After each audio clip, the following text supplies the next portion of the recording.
est important de gérer et de prévenir les conflits entre les acteurs. Le cadre pour organiser un système de gestion des conflits optimal est encore une notion nouvelle en Europe. Ce sont des concepts que l'on connaît bien aux États-Unis, ce qu'on appelle System Dispute Design, qui sont implémentés dans tous les systèmes régulant la relation entre acteurs privés et publics, et notamment dans le monde de la santé aux États-Unis. Sur ce lien entre public et privé autour de l'expertise, il faut à la fois essayer de renforcer toutes ces garanties d'indépendance de l'expertise. Je crois qu'il ne faut maintenant plus oublier que, depuis une dizaine d'années, il y a une petite tentation des pouvoirs publics de considérer que l'expertise prend la décision. Il y a une espèce de paravent de l'expertise.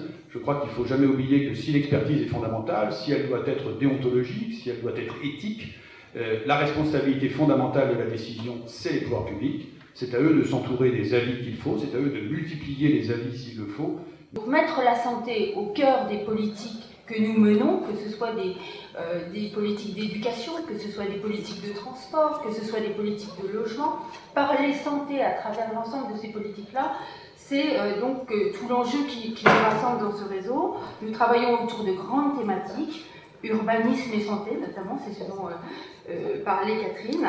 Et puis, bien sûr, nous investissons, et suite au rapport Marmotte qui s'appelle « Combler le fossé en une génération », on travaille beaucoup actuellement sur tout ce qui est fragilité sociale, attention aux plus fragiles, mais surtout les inégalités sociales de santé.